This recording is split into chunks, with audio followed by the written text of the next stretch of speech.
Welcome back to another edition of the Sports Exchange. I'm your host, Alex Ramirez. And I'm Shelly Aragon. Today we're taking a look at the NFL, NBA, college football, and MMA. Let's get started, Shelly.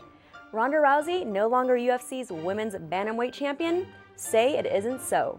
Holly Holm shocked the world on Saturday night as she landed a vicious second-round head kick knockout of Ronda Rousey to take her title at UFC 193 in Melbourne, Australia. Will there be a rematch, you ask? According to Holm, if she wants a rematch and they put it together, Holm also mentioned that she would have to train twice as hard because she knows Rousey will come back swinging. And not a lot of people know this, but Holly Holm also owns the middleweight belt in WBC in women's boxing, so 2 titles in 2 different sports. Congratulations.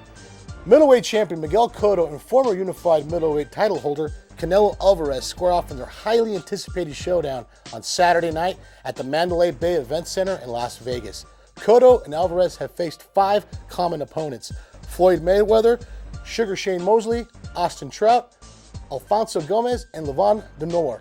Cotto is 3-2 against them, and Alvarez is 4-1. Should be a fantastic fight on Saturday. Moving over to the NFL, for the first time in the NFL history, there are 2 undefeated teams at 9-0, the New England Patriots, the Carolina Panthers. Carolina had no problem this past week with Tennessee in an easy 27-10 victory, and the Patriots needed all 4 quarters to squeak by the New York Giants 27-26. We could be looking at a rematch of Super Bowl 38. In my opinion, both Cam Newton and Tom Brady are neck and neck for the league MVP.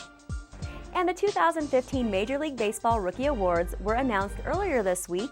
Cubs third baseman Kris Bryant and Astros shortstop Carlos Correa were named the 2015 Rookies of the Year. Bryant won unanimously after batting .275 with 26 home runs and 99 RBIs to go with a .369 on-base percentage in 2015, while Correa narrowly edged out Indians shortstop Francisco Lindor. With the Golden State Warriors off to an 11-0 start to their season, and with an opportunity to set a new record for most consecutive wins to begin a season, the conversation about whether they'll repeat as NBA champions has changed a bit. They are now considered the favorites by almost any reasonable person who watches. Speaking of the NBA, much of the early conversation involves the current rookie class, with number 1 overall pick Karl Anthony Towns leading the way, along with D'Angelo Russell, Jahlil Okafor, and the highly contentious Kristaps Porzingis are gaining a lot of traction. All are considered to have high ceilings as they enter their first year in the league. Not a lot of people know, but this draft class has the potential to be one of the best of all time in the NBA. This week's HBTV Sports Pac-12 Game of the Week featured the number 22 ranked USC Trojans visiting the Colorado Buffaloes on Senior Day. Give Southern Cal their credit coming back and getting the game there, and that's definitely a heartbreaker for sure for us.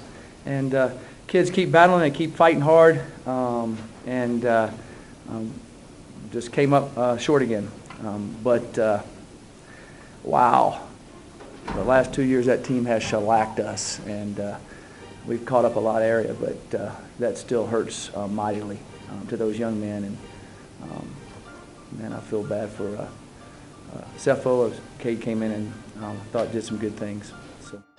Ben, first of all, USC is a great team. We went out there and they played a good game. But just like Jared was saying, we just like the little things. For the most part, I feel like we played a good game. But it's always the small things, turnovers and all that, and just playing the right call, playing the right coverage, doing the right things on the line. It's just the small things that hurt us in the end. And we just got to go out there and practice and execute and just make these changes and make these fix these mistakes. Tough game for the Buffs. They were actually leading at halftime 17-6, but just couldn't hang on in the fourth quarter, Shelly, and eventually lost 27-24. Up next for the Buffs is a showdown with the Washington State Cougars on Saturday night. And that wraps up another edition of the Sports Exchange. I'm Shelly Aragon. And I'm Alex Ramirez. We'll see you next week.